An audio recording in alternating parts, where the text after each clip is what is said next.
Greetings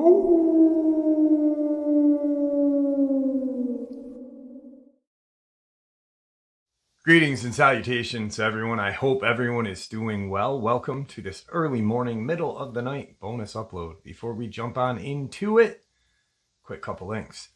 As many of you know, I rely on Patreon, PayPal, channel membership, and the merch to help the channel to continue to grow and go. Links to Patreon, PayPal, and channel membership is in the description below. Merch displayed directly under the video. Also, Dogman, Frightening Encounters, Volume 1 through 3, the audiobook versions. They were written and researched by Tom Lyons, narrated and produced by me, Jeff Nadolny. Those audiobooks are available on Audible, Amazon, and iTunes, links to which are also in the description as well. And finally, last but definitely not least, if you'd really like to help support this channel to continue to grow and go, simply subscribe. It does not cost a cent. Click that like button, takes half a second. If you don't want to miss out on any of the informative uploads that I put out daily, click the bell icon, and folks, please leave a comment and share the video. Why? Well, because these things really do help the channel to continue to grow and go. They definitely do matter, and they are appreciated. And with that, I have taken far too much of your time. Let's jump in to this early morning, middle of the night bonus upload, shall we? Today's first encounter. My dad worked in the timber industry his whole life. His father was a logger, and he grew up in and around the woods. My dad started his own logging company when he was 18. He has owned and operated a shake and shingle mill from Oregon clear up to Thorn Bay, Alaska.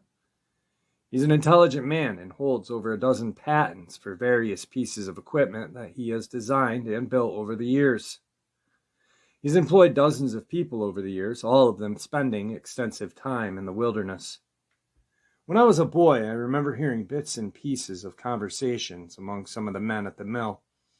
Although nobody would tell me directly, I understood that something had gone on before I was born, and it involved one of the foremen, John. They weren't joking around, they were genuinely afraid, and would not talk about it with a kid. When I was young, my dad wouldn't tell me about it because I would often go out into the woods cutting blocks with him on the weekends. He did not want me to be afraid of the woods. While I was speaking with him last weekend, I told him a couple of strange events that happened to me later in the wilderness, and it reminded me of the hints at the story I had heard when I was a boy. After some prodding, he told me the following story. In the mid-60s, my dad owned a large roofing product mill in Aberdeen, Washington. He had teams of men that would cut the fallen old-growth cedar salvage left after the logging operation. He had permits to salvage a large amount of wood in the coastal areas of Gray Harbor County, primarily in the area around Copeless Beach. Several of the men on his cutting crew lived in and around Copeless Beach. His foreman, a man that I will call John for the story, was a bright, down-to-earth hard worker. My dad trusted him with thousands of dollars of vehicles and equipment, as well as the safety of his crew. He was not the kind of man to make up stories. Monday morning, sometime in July, John was several hours late to work. This was highly unusual, as he was always there early, getting the saws and trucks ready for the day. My dad said he was visibly shaken up, and when he asked him what was wrong, he asked my dad if he could go in the office so the others would not hear him. They went in and sat down, and John simply said, "Something destroyed our house this weekend." My dad thought he said someone broke into the house and asked if John knew who that someone was. John said, "You don't understand. This was not a person. It was, I don't know what it was, but it completely trashed the house. The family is going to stay with my brother in Alma for a while." My dad asked him to explain what had happened. John said that when he got home from work Friday evening, his youngest son, Tim, who was around 4 at the time, told him that he saw a big cow man walking at the edge of their field that afternoon. He thought the boy meant cowboy because some of his neighbors wore cowboy hats when they were out in the sun. He asked him if the man was wearing a cowboy hat, and the boy said, "No, Daddy. He is a cowman, furry and stinky like the cows." He asked his wife if she knew what he was talking about, and she said Tim was playing on the porch that afternoon when he came running in and said the cowman was stuck on the fence. He was very excited, so she went out to see what he was talking about. She said she opened the door. She was hit by a horrible smell like wet dog and garbage. Tim was pointing across the field opposite of their house. He got loose. She looked where he was gesturing and could see the top strand of the barbed wire bouncing up and down, as if somebody had just pulled on it really hard and let go. She did not see the cowman and noticed nothing out of the ordinary except for that smell. She told Tim to come inside and play for the rest of the day. She felt uneasy and a little scared. Their older son, John Jr., who was 12 at the time, was at a friend's house and walked home a short while after Tim had seen the cowman. He told her somebody had followed him home, walking in the woods right off the side of the road. He never saw who it was. They never left the woods, but he said it was a very large man. He would hear large sticks cracking, and footsteps were very heavy.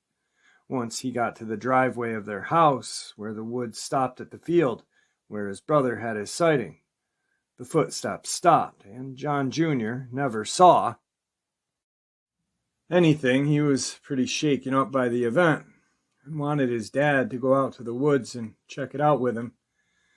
Later that evening, John strapped on his .357 and took his older son into the field to have a look. They first walked to the area where the cowman was supposedly stuck on the fence, and walked down the fence line looking for anything. They came across this large clump of long reddish-brown hair tangled on the top strand of the barbed wire. He tried to pull it off, but it was really tangled up. So he pulled out his buck knife and sawed it off. He said the hair was over a foot long, really coarse and stringy. There appeared to be a bit of flesh matted in the clump, and the top wire was pulled loose from one of the posts. Whatever was hung up on the fence was very large. He handed the hair to his son to hold, and they climbed through the fence and walked toward the woods. He said he was looking for any sign of track on the ground. The hair kind of looked like it was from a horse's mane or tail. The ground was solid, grassy field. There were no hoof prints or any kind of tracks that he could see. The edge of the woods began about 10 feet from the fence line. They entered on a small game trail that deer frequented. It was around 8 at night, and the woods were getting fairly dark. They walked for a ways and soon began to smell the rotten garbage, wet dog odor his wife had reported. John said that he had got the feeling like they were being watched. The hair on the back of his neck was standing up. He told his son that they should head back before it got really dark. The boy agreed. As they began walking back out, they could hear heavy footsteps off to their left. They stopped. The footsteps stopped. They walked on nearly to the clearing, and John whispered to his son, "Run like hell to the house," on the count of 3. John Jr. nodded, and John whispered 1, 2, 3. Gave his son a push on the back to get him started, then spun around and raced off the trail in the opposite direction toward the footsteps with his gun drawn. Off the trail, the underbrush was dense with fern and brush. He had a hard time making any headway, but as he got closer, he could hear it moving away from him deeper into the woods. At this time, he told my dad that he thought it was a vagrant camping out in the woods and possibly scoping houses out to rob at night. John was a big man and capable of taking care of himself in most any situation, and he had a large caliber handgun, so he wasn't too worried about confronting a vagrant in the woods. He was a few yards off the trail in a deep brush when he heard the movement stop just ahead of him. He stopped to look and listen, and thought he saw movement by a large tree, like someone was trying to hide. He leveled his gun and said, "Come out nice and slow, or I swear to God I'll come back there and shoot you." It was silent for a moment, and then he caught movement out of the corner of his eye, spun around to his right for a better look. He said it looked like a huge bear moving through the brush. He could only see bits through the dense ferns, but it was moving quietly away from the tree on 4 legs. It was about 15 feet away from him. At first he thought it was a bear, and then suddenly he saw a huge hairy arm with a human-like hand reach out of the brush and grab a small alder tree. The tree was about 4 inches in diameter, and it grabbed a hold of it about 5 feet up. He said it happened so fast it was a blur, but the thing pulled itself upright out of the brush holding the tree and stood on 2 legs, turning its upper body to glare at John. It was enormous. He could not believe how bulky it was. He said it was well over 7 feet and at least half that big through the chest. It was too dark to make out any features, but its eyes seemed to glow a deep red, and he could see its teeth like it was curling its lips back. It stood for a brief moment, then lunged ahead, pushing back on the tree with tremendous force. The tree snapped loudly and crashed into the trees around it, getting hung up in the branches and not falling to the ground. It then disappeared into the deep brush with frightening speed, sounding like a bulldozer with no engine sounds. John stood there in shock, his gun temporarily forgotten. Then he realized it was heading toward his house, the way his son had just gone. He turned to run on the trail, hoping to gain ground on it. Cut it off before it reached the clearing. He hit the trail and ran as fast as he could toward the clearing, all the while hearing the creature thrash through the brush on his side. He burst into the clearing and looked frantically about for his son. John Jr. was standing just inside the fenced field, waiting for his dad. John screamed at him to run for the house. Then he saw the thing crash out of the woods about 50 feet to his left. It crossed the 10-foot clearing and stepped over the fence in 2 strides and was running through the field parallel to his son in a matter of seconds. John screamed at his son to run faster. He took aim at the creature. He did not fire because he was afraid to hit his son or the house. So he vaulted over the fence and ran in pursuit of them. He could see it angling toward his son and knew there was no way his body would make it to the gate before it cut him off. In desperation, he pointed the gun to the ground at his side and fired as he ran, hoping to scare it. It veered more sharply toward his son and put on an enormous burst of speed. He heard his boy scream as they seemed to collide. He saw the creature dip its shoulder down a little bit, and suddenly John Jr. was airborne. He flew about 10 feet, then hit the ground rolling. The creature never paused. It continued to run at an amazing speed in a loop back toward the woods. Once the line of fire was cleared, John stopped and squeezed off the remaining 5 rounds at the retreating creature. He was pretty sure all shots went wild. The creature never made a sound or slowed down, and was soon over the fence and back into the woods. He reached his son, who was shaken up but not physically hurt. He asked his dad if that was a bear. Apparently, little John was so busy running for the house that he didn't see the creature running after him. He said something big and black suddenly ran into him. He felt a huge paw hit his bottom, and he said he went flying. John pulled his son to his feet, and they ran through the gate into the house and locking the door behind them. They were both out of breath and white as ghosts. His wife was screaming at him, demanding to know what gunshots were for and if they were all right. When he caught his breath, he told her to make sure the back door was locked. He was going to call the sheriff. He went to the phone and began to dial the number. This was before 911. Then stopped and wondered what exactly he was going to say. He hung up the phone, realizing what an idiot he would look like if he told the sheriff the boogeyman just chased him out of the woods. He told his wife that it was a large animal, possibly a bear. He didn't know how to begin to tell her. Their 4-year-old was right. His cowman was real, and it was more frightening than anything he could imagine. He told them to keep the doors locked and stay away from the windows. At around 10 o'clock that night, both boys were in bed, and John and his wife sat down to watch the news. They soon heard a moaning cry loudly, kind of like a siren on the volunteer fire department. It would stretch out for a long time and end in this whooping, growling, snarling sound. It was coming from the woods opposite of the house.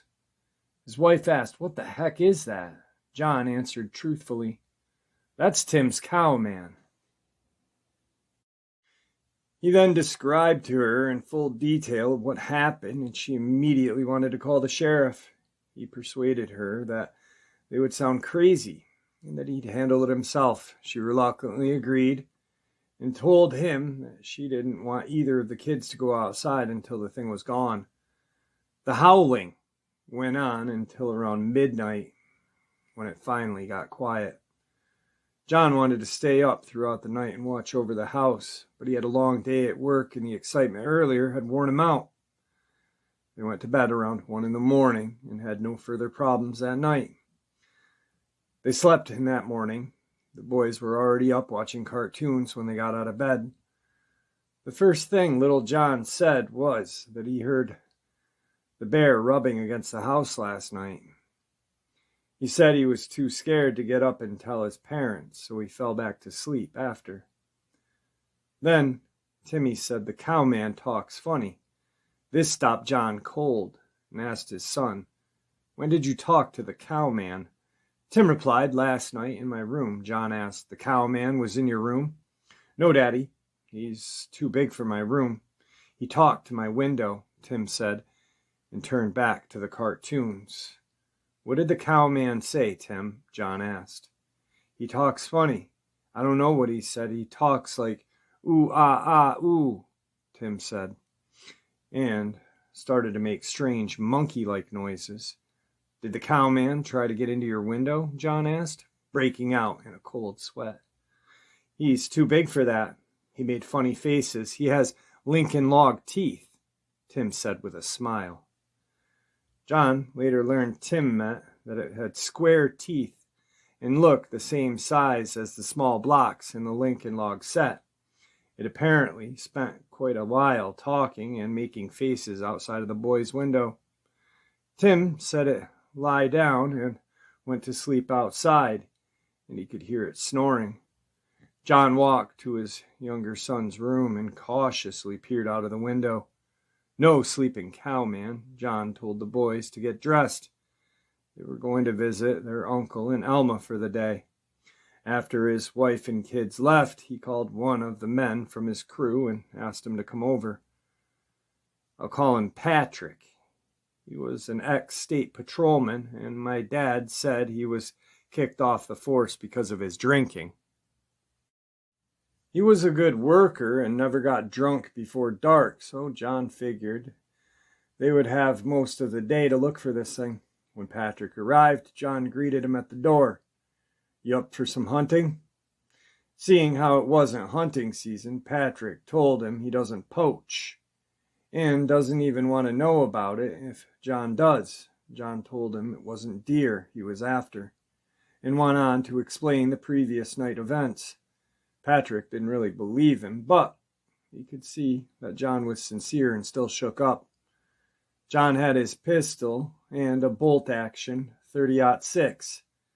Patrick had a .38 in his car, and John loaned him a 12-gauge. They first circled the house looking for any signs of the nocturnal visitor. At the back of the house, there was a big spot for a garden hose, and it always leaked. There was a patch of ground, worn, bare grass under it. It had turned to mud. In the center of the mud, there was a huge, clear imprint of what looked like a bare human foot. John said it was at least 18 inches long and very wide. It was so clear that he had gotten the feeling that they were on purpose. They found no other prints around the home. In place in the woods or field where a track could be made, the creatures seemed to avoid them. Off to the side of the track in the mud were 4 straight lines, about 8 inches long.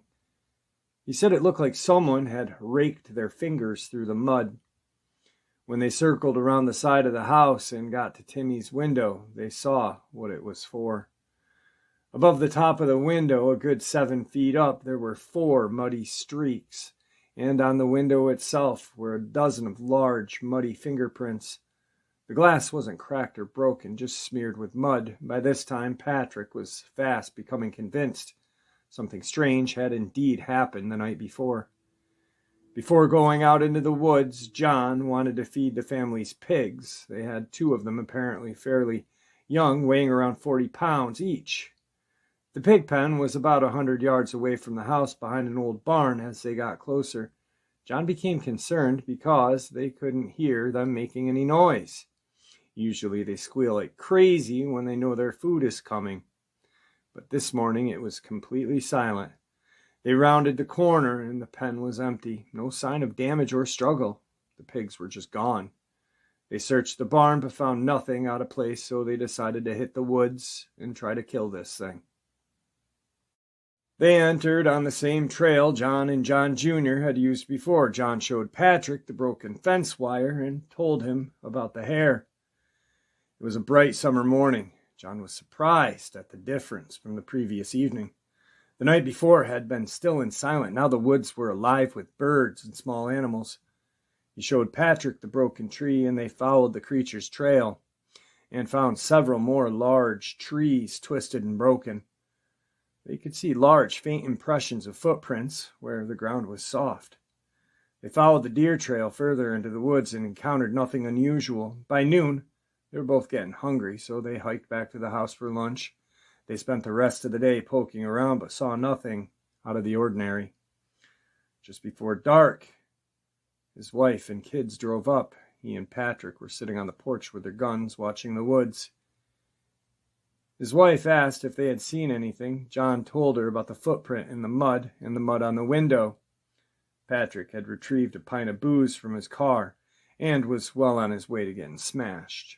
John decided he didn't want a frightened drunk with a gun around his family, so he suggested Patrick could go home. Nothing was going to happen anyway. Patrick agreed and drove off. John continued to watch the woods. His wife brought out a plate of food and a Coleman lantern and a flashlight. He told her he would stay out here and watch the house through the night. Before they went to bed, he went into their bedroom with the help from his wife, pushed the king-size bed as far from the window as they could. They agreed that his wife and kids would all sleep in that bed for the night, and he would keep watch around the house. She had grown up hunting and knew how to handle a gun as good as him, so she insisted on keeping the shotgun in the room with them. He agreed after making her promise to ask for a name before shooting anything. If it replied, "John, please don't shoot it." There was a full moon that night, and John could see across the field and into the inky dark woods. The night air was filled with the sound of 1,000 crickets, and the pond behind the house was full of croaking frog. As the moon rose higher, clumps of weeds in the field began casting sinister shadows, and before long John was seeing big hairy creatures sneaking up on him. He stood up, lit a cigarette, trying to shake the fear and concentrate on the task at hand. As he smoked, he wandered to the end of the porch and stood looking at the darkened barn. Something was different, but he couldn't quite place it. The front of the barn, facing the house, was open, and the moonlight was hitting it from the side, casting the interior in deep shadows. He stood watching the black opening as he finished his smoke, thinking about the missing pigs. He then realized what was wrong. All the crickets and frogs had gone silent. It was quiet as the inside of a mausoleum at night. He could hear the minute shrill buzz of his own nervous system. As he turned to walk back to his chair, he thought he saw movement in the barn. He looked intently at the opening and could make out nothing.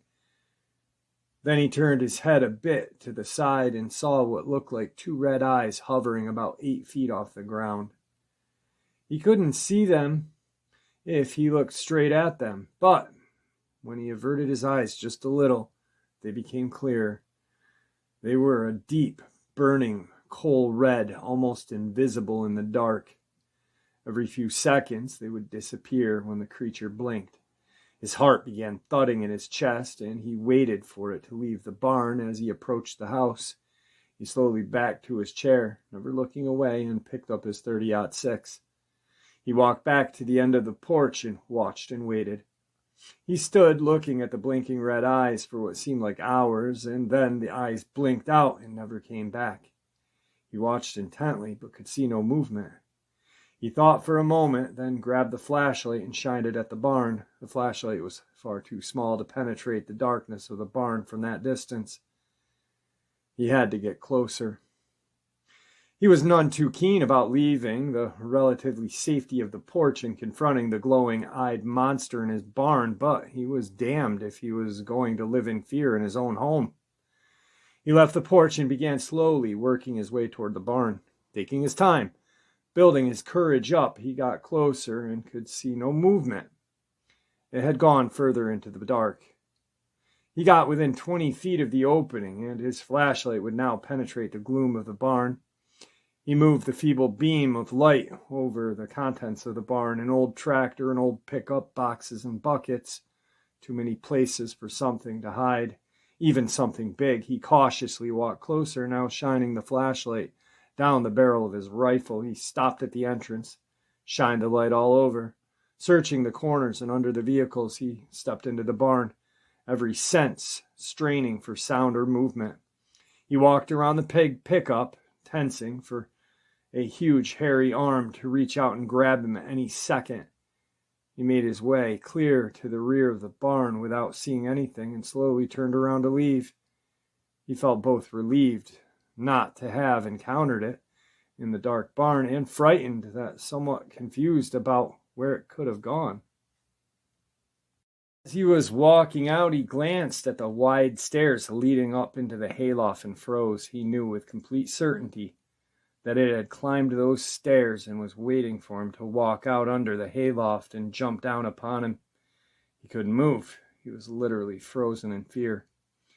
He swore he could hear the floorboard softly creak above him as the enormous weight edged stealthily closer to the edge. He stood with his heart pounding in his ears, unable to move or act. Suddenly, there was a booming explosion of a shotgun from the house, followed by his wife screaming. His paralysis broke, and he bolted out of the barn toward the house, completely forgetting what may have been in the hayloft. As he ran toward the home, he heard an inhuman roar coming from the woods behind his house. It sounded pissed off and in pain. It screamed again, and he heard branches breaking as it plowed through the forest, thankfully away from the house. He got to the house and almost knocked down the front door in his hurry to get inside. He ran down the hall to their room and found his family huddled together on the bed, sobbing. One of the windows was blown out, and his wife was still pointing the shotgun at it. When he burst into the room, she swung the gun in his direction and screamed, and he hit the floor. He waited for the blast, but it didn't come. He slowly stood up, and she put the gun down, and he went to the bed. He asked her what had happened, but she was too shook up to answer. Timmy started to cry. "Why did you shoot the cowman, Mommy? Why?" John Jr. had his face buried against her shoulder, crying. After they calmed down a bit, he told them to get up and follow him. He led them to the living room. They went out the front door and looked around carefully. He could see no sign of it. All was quiet again. He told them to come out and get in the car. They ran out in their PJs and piled in the car. He got in and drove them to his brother's home in Elma. On the way there, they had calmed down enough to tell him what had happened. She said a couple of hours after they went to bed, she finally dozed off. She was awakened by Timmy talking to someone, and this bizarre clicking, chirping sound. Timmy was not in the bed. He was standing in front of one of the windows. The moonlight was shining through both windows, illuminating the room pretty good. But there was a large shadow, like a tree obscuring the window in front of Timmy. She knew there were no trees close enough to cast a shadow. She told him to get away from the window. "Mommy, listen. The cowman can sound like a bird," Timmy said, pointing excitedly at the window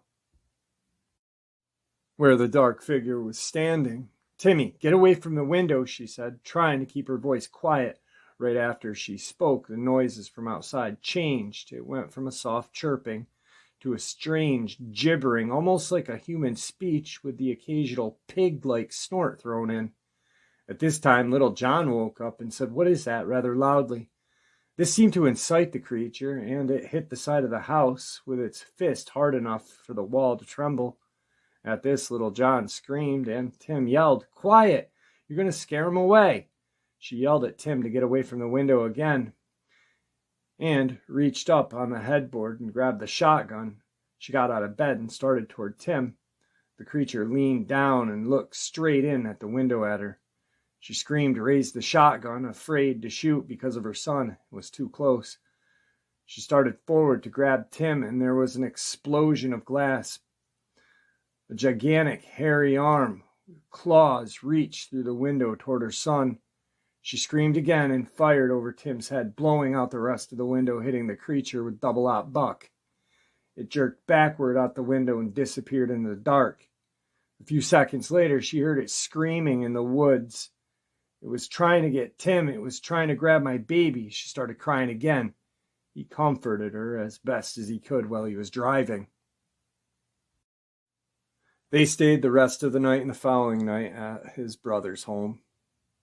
He told his brother about what had happened, but he could see he didn't really believe him. He agreed to ride back to John's house with him early Monday morning before work.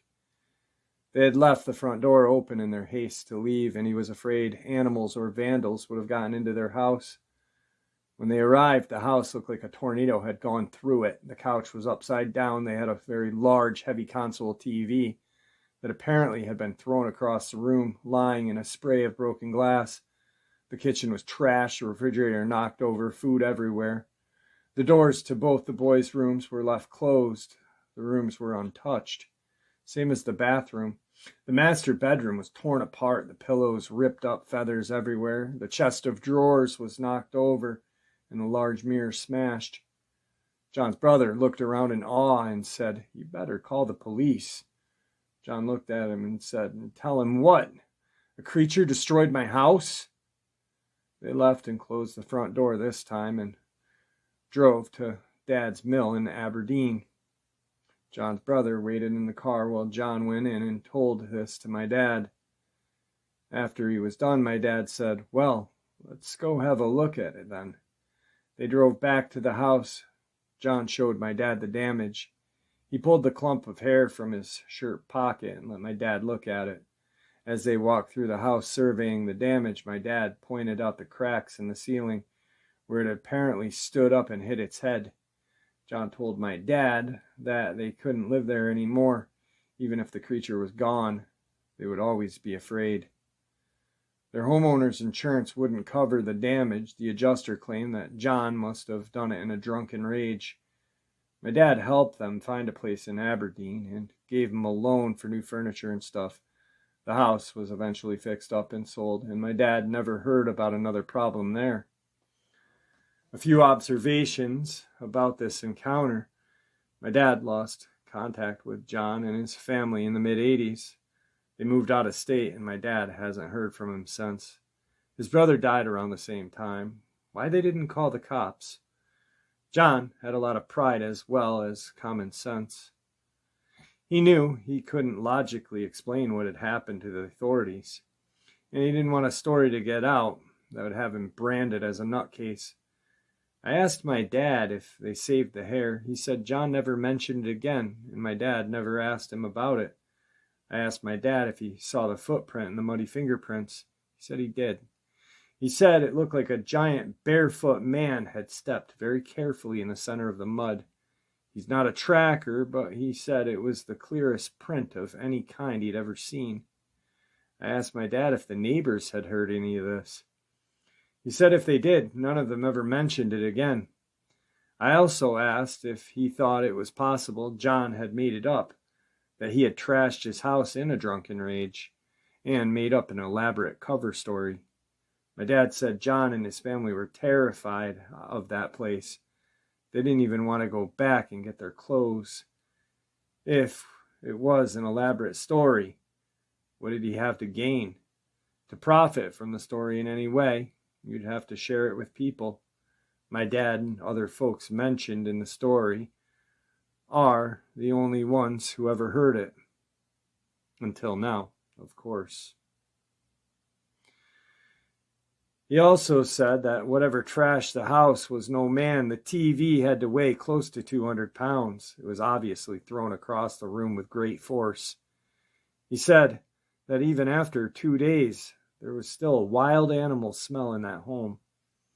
I asked him if he thought there may have been 2 creatures involved, considering the incident in the barn.